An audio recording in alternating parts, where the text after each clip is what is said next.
बोलिए शिव शंकर भगवान की जय। प्रिय भक्तों, श्री शिव महापुराण के रुद्र संहिता तृतीय पार्वती खंड की अगली कथा है भगवान शिव का अपने परम सुंदर दिव्य रूप को प्रकट करना, मैना की प्रसन्नता और क्षमा प्रार्थना तथा पूर्वासिनी स्त्रियों का शिव के रूप का दर्शन करके जन्म और जीवन को सफल मानना। तो आइए भक्तों, आरंभ करते हैं ये कथा और 45वां अध्याय। ब्रह्मा जी कहते हैं, हे नारद, इसी समय भगवान विष्णु से प्रेरित हो तुम शीघ्र ही भगवान शंकर को अनुकूल बनाने के लिए उनके निकट गए। वहां जाकर देवताओं का कार्य सिद्ध करने की इच्छा से नाना प्रकार के स्तोत्रों द्वारा तुमने रुद्रदेव को संतुष्ट किया। तुम्हारी बात सुनकर शंभु ने प्रसन्नता पूर्वक अद्भुत उत्तम एवं दिव्य रूप धारण कर लिया। ऐसा करके उन्होंने अपने दयालु स्वभाव का परिचय दिया। हे मुने, भगवान शंभु का यह स्वरूप कामदेव से भी अधिक सुंदर तथा लावण्य का परम आश्चर्य था। उसका दर्शन करके तुम बड़े प्रसन्न हुए और उस स्थान पर गए जहां सबके साथ मैना विद्यमान थी। वहां पहुंचकर तुमने कहा, नारायण नारायण नारायण। विशाल नेत्रों वाली मैंने भगवान शिव के उस सर्वोत्तम रूप का दर्शन करो। यह रूप प्रकट करके उन करुणामय शिव ने तुम पर बड़ी ही कृपा की है। नारायण नारायण। तुम्हारी यह बात सुनकर शैलराज की पत्नी मैना आश्चर्यचकित हो गई। उन्होंने शिव के उस परमानंददायक रूप का दर्शन किया जो करोड़ों सूर्य के समान तेजस्वी, सर्वांग सुंदर, विचित्र वस्त्रधारी तथा नाना प्रकार के आभूषणों से विभूषित था। वह अत्यंत प्रसन्न, सुंदर हास्य से सुशोभित, ललित लावण्य से लसित, मनोहर गौर वर्ण, धुतिमान तथा चंद्रलेखा से अलंकृत था। विष्णु आदि संपूर्ण देवता बड़े प्रेम से भगवान शिव की सेवा कर रहे थे। सूर्य देव ने छत्र लगा रखा था। चंद्रदेव मस्तक का मुकुट बनाकर उनकी शोभा बढ़ा रहे थे। इन सब साधनों से भगवान शंकर सर्वथा रमणीय जान पड़ते थे।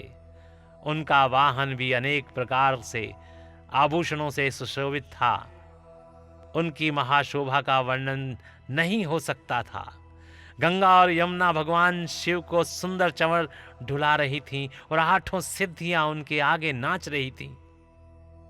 उस समय में भगवान विष्णु तथा इंद्र आदि देवता अपने अपने वेश को भली भांति विभूषित करके पर्वतवासी भगवान शिव के साथ चल रहे थे। नाना रूपधारी शिव के गण खूब सज धज कर अत्यंत आनंदित हो शिव के आगे आगे चल रहे थे। सिद्ध, उपदेवता, समस्त मुनि तथा अन्य सब लोग भी महान सुख का अनुभव करते हुए अत्यंत प्रसन्नता पूर्वक शिव के साथ यात्रा कर रहे थे। इस प्रकार देवता आदि सब लोग विवाह देखने के लिए उत्कंठित हो खूब सज धज कर अपनी पत्नियों के साथ परब्रह्म शिव का यशोगान करते हुए जा रहे थे। विश्वावसु आदि गंधर्व अप्सराओं के साथ हो शंकर जी के उत्तम यश का गान करते हुए आगे आगे चल रहे थे। हे मुनि श्रेष्ठ, महेश्वर के शैलराज के द्वार पर पधारते समय इस प्रकार वहां नाना प्रकार का महान उत्सव हो रहा था। मुनीश्वर, उस समय वहां परमात्मा शिव की जैसी शोभा हो रही थी, उसका विशेष रूप से वर्णन करने में कौन समर्थ हो सकता है। उन्हें वैसे विलक्षण रूप में देखकर मैना क्षण भर के लिए चित्त लिखी सी रह गई थी। फिर बड़ी प्रसन्नता के साथ बोली, महेश्वर, मेरी पुत्री धन्य है जिसने बड़ा भारी तप किया और उस तप के प्रभाव से आप मेरे इस घर में पधारे। पहले जो मैंने आप शिव की अक्षम्य निंदा की है उसे मेरी शिवा के स्वामी शिव आप क्षमा करें और इस समय पूर्णतः प्रसन्न हो जाएं।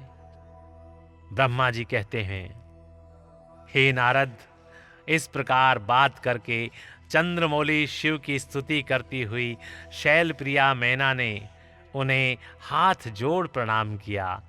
फिर वे लज्जित हो गईं। इतने में ही बहुत सी पूर्वासिनी स्त्रियां भगवान शंकर के दर्शन की लालसा से अनेक प्रकार के काम छोड़कर वहां पहुंची।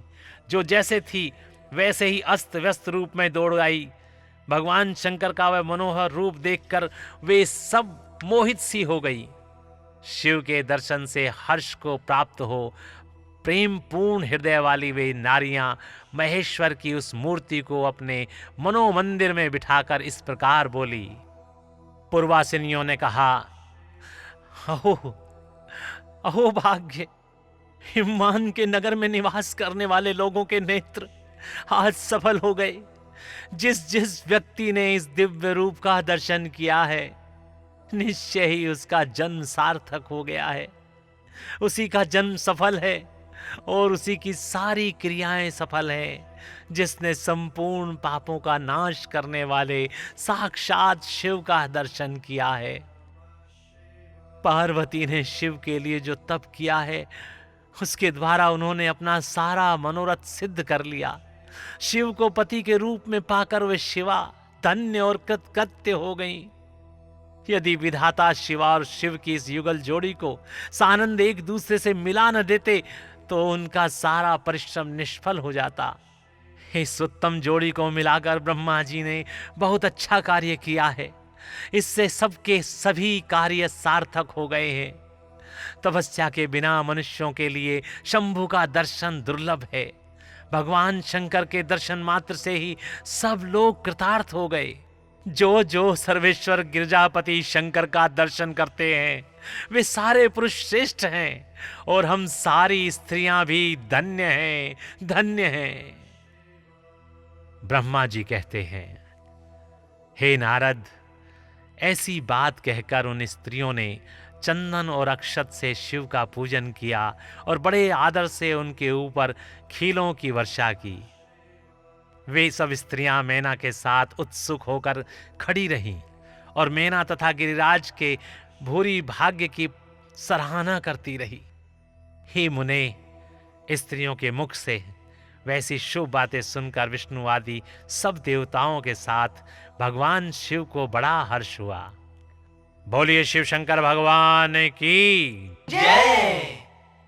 प्रिय भक्तों, इस प्रकार यहाँ पर श्री शिव महापुराण के रुद्र संहिता तृतीय पार्वती खंड की ये कथा और 45वां अध्याय यहाँ पर समाप्त होता है। बोलिए शिव शंकर भगवान की जय। ओम नमः शिवाय। ओम नमः शिवाय। ओम नमः शिवाय।